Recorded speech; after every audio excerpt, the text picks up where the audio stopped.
Next up, I'm going to try not to say that. Oh, fuck it, I'm just going to. Is the Naked Brothers Band movie. This is not a Nickelodeon movie. It is not a theatrical release. Is this cheating? No. This counts. This is a documentary. I know. But this still counts. This came out in 2007. Yeah. It's just a documentary of how the Naked Brothers Band started. I think this is very well done. I'm going to review this. Give it its own review. Yes, documentaries do count. Because of their filmmaking, they don't have much of a story. Just documentaries telling real facts. But still, this is how the Naked Brothers Band came to be. Nickelodeon did not make this. They just slapped their name on it. But if you haven't seen this, check it out. It's pretty sweet. It's a nice little watch. It's for anyone. And this is a real band. Or they were. They don't make music anymore. Don't know why. But if you haven't heard their song Crazy Car, you ought to. Oh, and their song Face in the Hall. Let me tell you, these boys, Nate and Alex, or Nat and Alex, there's no E at the end, I don't know how it's pronounced. Well, I can certainly say that if you want a little bit of fun, learning about the history of two young boys who are real brothers with real music, because they were a real group, but they're not really naked. Again, I'm reading the back of the box, but I'm trying to make puns here. Bear with me, okay? Thank you. The next one, I don't have a case for. Because I tore it up. I don't know why I did that. I did that over 200 times. Back in the past. I mean, have you seen my stack over here? That are in cases? And there's a small stack. I had to throw multiple movies away because I did not have the case anymore. Okay, heads up.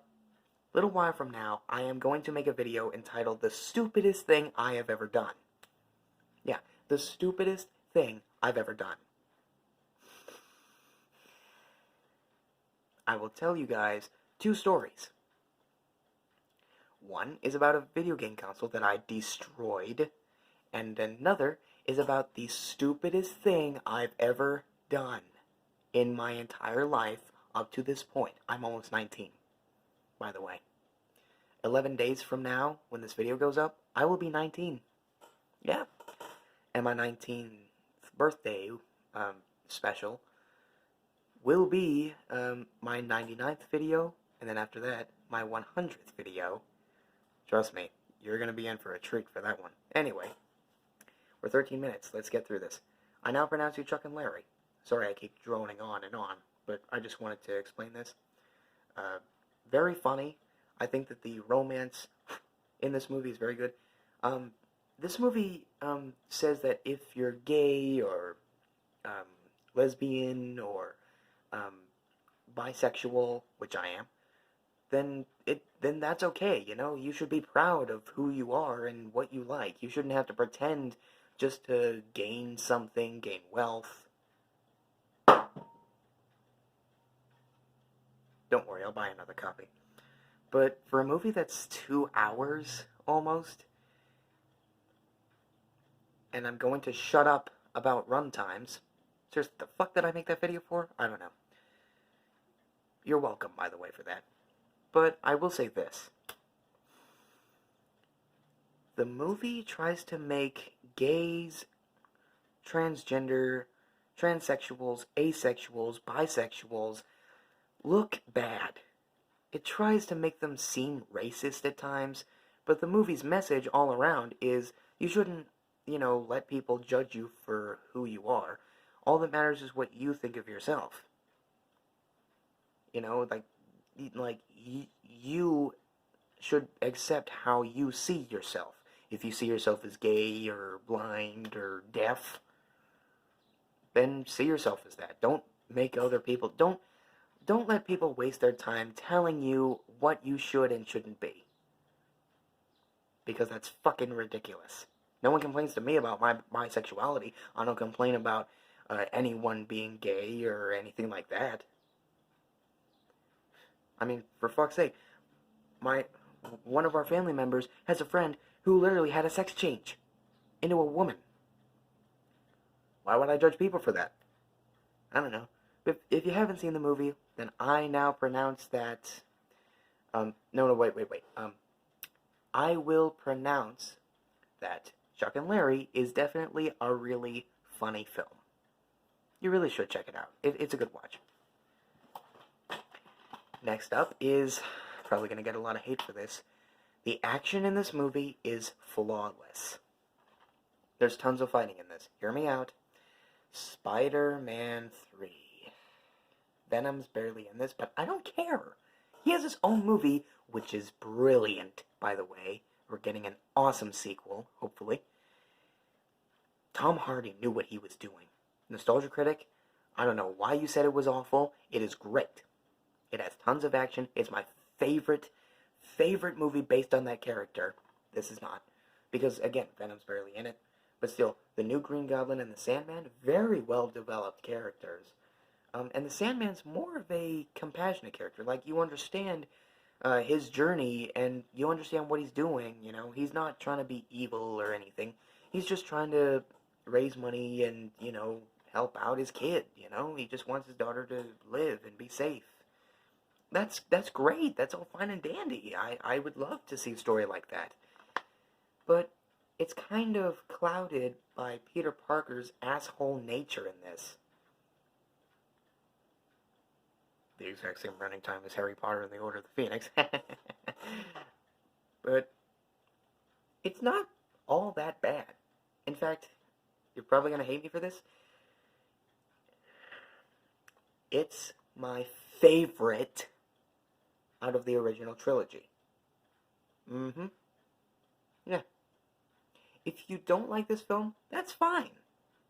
Then that's your own opinion. But don't say, how dare you like that? How dare you like this or that? I don't judge people for how they view the Child's Play franchise. No, really, I don't judge people for how they see it. I only judge the movies for how they were made. This was made pretty good, way too long, but it's not all terrible. I just wish the only flaw that it has is Venom's not in it that much. Yeah, 3 villains. Come on, guys. Amazing Spider-Man 2 did that, and the Green Goblin, played brilliantly by Dane DeHaan. He is hot. Yeah, I like him.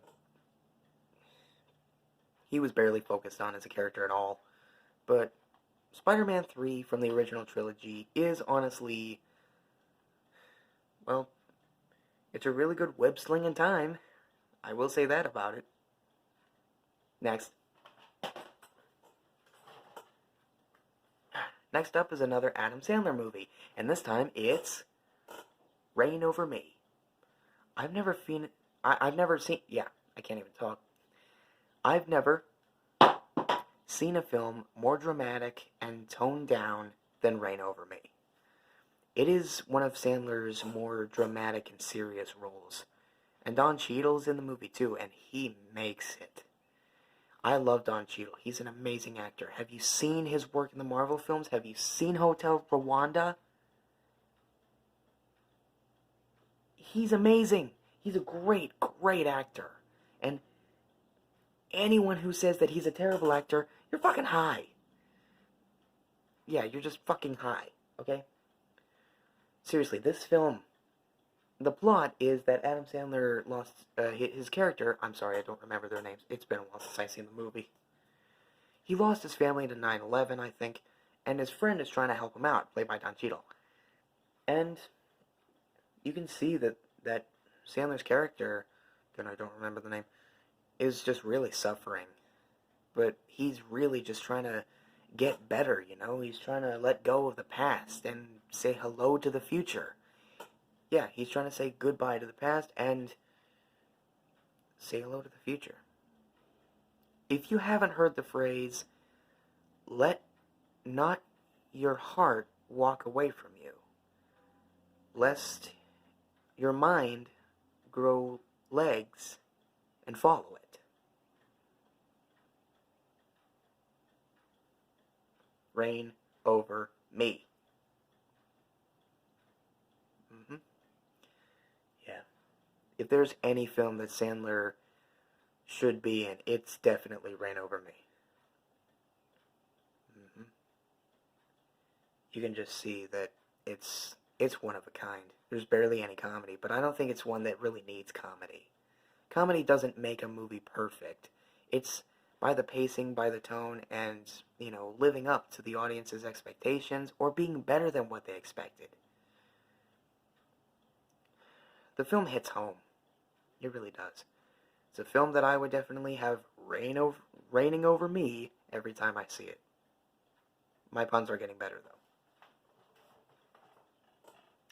So, now, before I move on to the next one, I do want to say this. I really enjoy this next one here. So,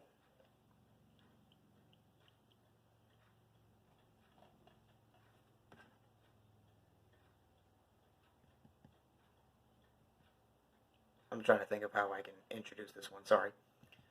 I lost my train of thought again. Saw 4.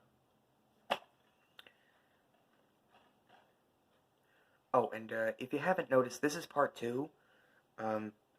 I decided to split this up because I want to keep my videos shorter up until the 100th video because that will be my longest video that I've ever done, and I don't want to make this 25 minutes. So, yeah, Saw 4. Oh, and if you're wondering where part 1 stopped, it's right after I finished talking about, what was it? Harry Potter and the Order of the Phoenix. Yeah. So, yeah. Saw 4 is, wow. This is an intense nail-biter, it really is. In this film, when SWAT Commander Rigg is abducted and thrust into a game, the last officer untouched by Jigsaw has only 90 minutes, it literally says that, to overcome a series of demented traps and save an old friend, or face the deadly consequences. So, yeah. This film, wow. I just, wow. Oh, and by the way, Tobin Bell, who plays Jigsaw, even though you still hear his voice, in the third film, he is dead. The third film, he does die, but you still hear a voice similar to his. And you still see flashbacks of him now and again, where they actually went back and shot new scenes, which is incredible, for one. But in present day, his character's dead. This film takes place during the events of Saw 3. Fuck, I just revealed the twist. But, okay, this is one of the lower films for me. Not saying that it's terrible. I mean, come on, it's the halfway point of the list. The beginning of part 2, for fuck's sake. But it's really good, though. Like, when it needs to be suspenseful, it is suspenseful. And when there's a twist needing to be revealed, it reveals itself just fine. But why have a movie that is called Saw 4, but not even take place after 3? Come on, guys. That's like saying Fast and Furious Tokyo Drift is a direct sequel to Too Fast, Too Furious. Despite that not even taking place until after Furious 7. 6. Fuck, that series is confusing. I only saw the first one. I do intend to see the others and review them. Yeah. Saw 4 is definitely a movie for anyone who really wants to see an intense nail-biter. Says it on the back of the box. Let's get through this. Transformers. First one. Yes, I am a fan. Where do I begin? Well, the action's intense. The final battle is remarkable. The cube. Doesn't that resemble something familiar? Marvel. But it's not the same, though. I mean, Marvel has the Tesseract. That's how I pronounce it, Tesseract. That cube that played a part in the Avengers, first one. All I gotta say is wow. Wowie, wow, wow. The intense scale and the battles that this movie has, only on Blu-ray, where you can get a crystal clear picture. Um, it is so good. The characters are developed really, really well. If I had one flaw, I would have to say I kind of wish that Optimus Prime appeared earlier in the film, instead of appearing almost two-thirds of the way through. Yeah. So there's that.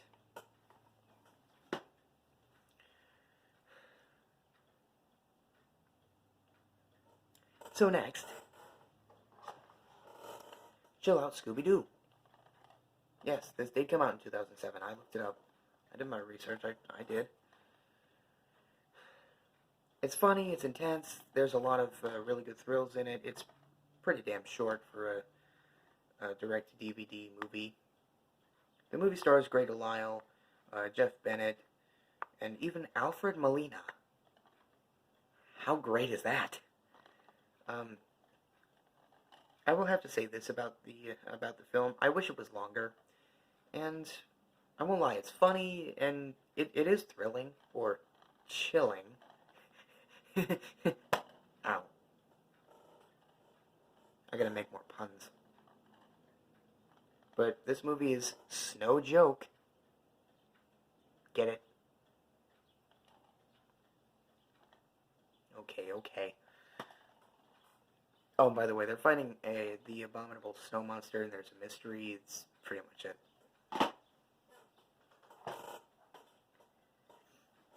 Next up. So, the next one on the list is a little ditty that I would like to call